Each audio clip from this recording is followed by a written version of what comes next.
everybody. This is Joseph P. Farrell with news and views from the Nefarium on Thursday, August 11th, 2022. Something's going on in the Nefarium, but first, the housekeeping. Don't forget, tomorrow afternoon at 3 p.m. U.S. Central Time, we do have the short format vid chat. We have a few questions already submitted. Remember to get your questions, comments submitted by no later than 10 o'clock tonight. That would be U.S. Central Time. It's looking like there might not be that many questions. I will probably be in the chat room early as usual for pre-chat. If we get done with the submitted questions early, I'll stick around just for some spontaneous chat. Anyway, you may not have noticed that during all of the circus with the FBI's totally unprecedented and, I would add, uncalled for raid of former President Trump's home and everything that has been distracting everybody, at least in this country, because of that action. You may not have noticed that there has been a bit of a political earthquake in Japan because its entire cabinet just resigned. Now, stop and think about that, folks. That would be the equivalent of our Secretary of State, the Treasury, Housing and Urban Development, Health and Human Services, Homeland Security, everything that has a representation at the federal cabinet level suddenly resigning. Now, I don't know that much about Japanese politics. Perhaps this has happened before, but it certainly seems like an extraordinary measure to me. So I've got a couple of articles here I want to read to you. Then I'm going to give you my best speculation as to what I think might be going on.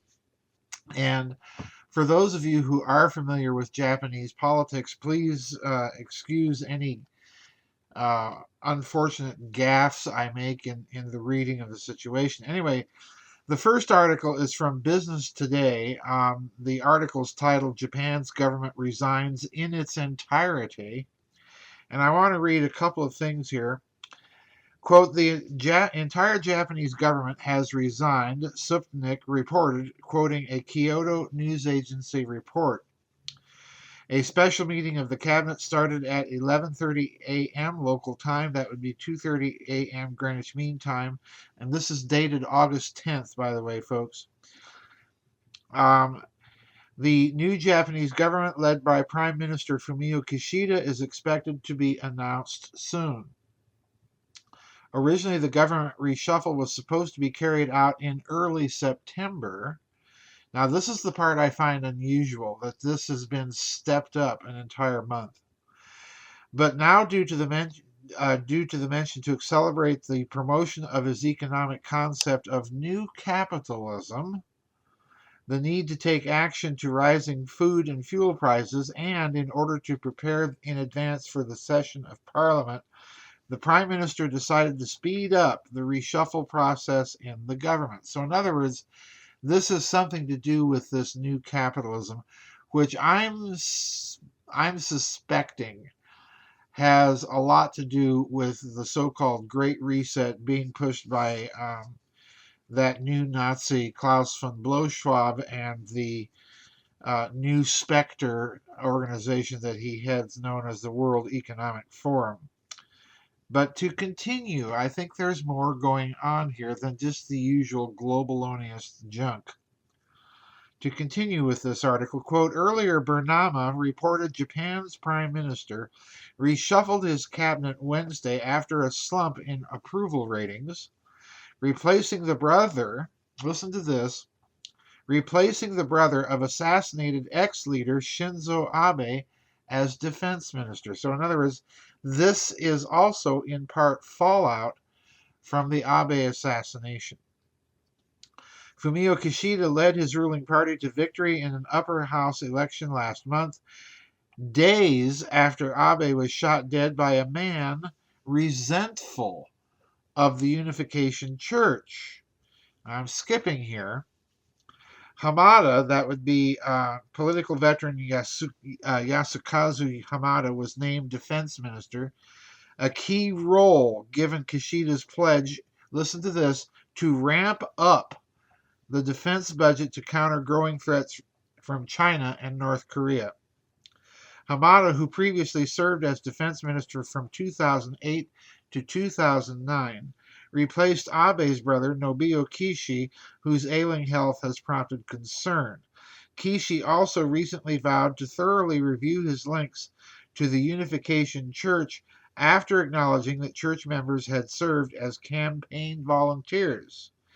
Since Abe's death a month ago, Japanese media has revealed that many ruling lawmakers, especially those in Abe's faction, received similar assistance from Unification Church members, something the group says followers only do as private citizens. So there you have it. There's a connection to the Unification Church of the late Reverend Sun Myung Moon, which is still around, folks, and apparently influential at a high level in Japanese politics. Now, I have another short article here that I want to read just a couple of paragraphs from. This article is titled, and I'll link all of these for you. This article is titled, "The Japanese Cabinet Resigned," also dated August 10th. And these two paragraphs are beginning with Prime Minister Kishida. Quote, "Kishida hopes the personal changes will pave the way for a long-term and stable government to tackle the biggest challenges of the post-war era, from COVID-19 to inflation to the Ukraine war and rising tensions across the Taiwan Strait. Prime Minister Hirokazu Matsuno will retain his right-hand man, Foreign Minister Yoshimasa Hayashi," and I apologize for butchering the Japanese pronunciations here, "and Finance Minister Shinichi Suzuki," the senior government sources stated. So, in other words, what we're looking at here, I think, my friends, is, first of all, a bit of emergency house cleaning that is coming in the wake of the Abe assassination. Japanese authorities, my guess is, did some investigation into that whole assassination. And Japanese intelligence is quite good, but they're quite quiet about how they do things, obviously.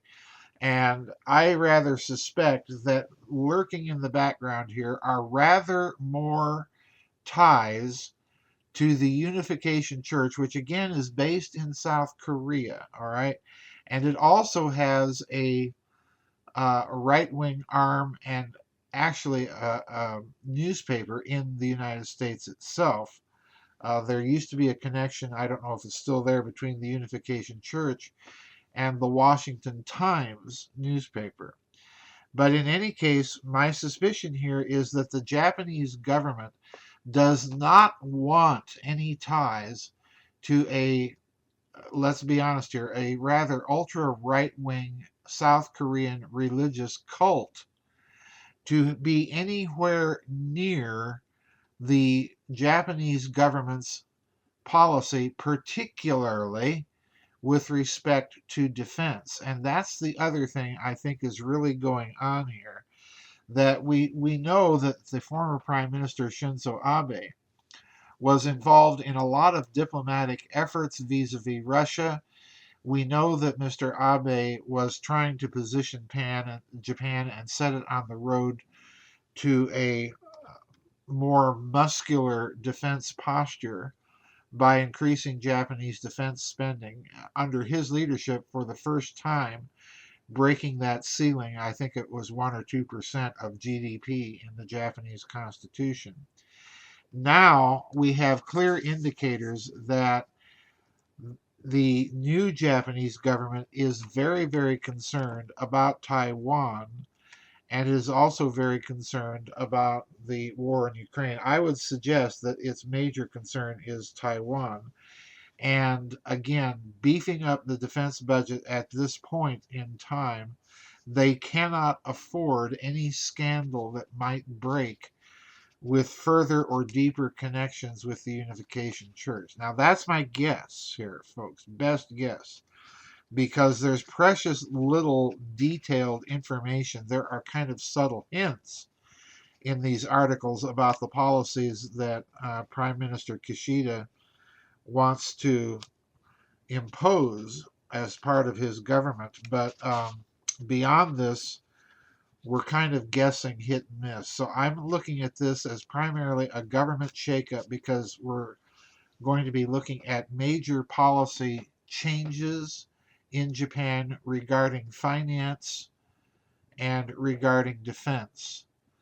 And they don't want any suspicious or questionable foreign entanglements gumming up the works. That's my best reading of it so far. I don't expect we're going to hear much from the Japanese government as to what they've discovered, any information that they have discovered about the relationship of former Prime Minister Abe, the Unification Church, and so on. I think that's going to trickle out over a long time rather than be suddenly revealed. So in any case, that's what we see going on here. I suspect that there's also a relationship to what's going on here with the recent visit of House Speaker Nancy Pelosi to Taiwan. There's a lot going down behind the scenes. I'm giving you my best guess. I'm quite certain that my guess is probably off in some respects vis-a-vis the internal mechanisms of Japanese politics. But I do think that this is a huge story, and it presages more changes in policy decisions, big policy decisions to come out of Tokyo in the months ahead. So this is one to watch carefully, folks.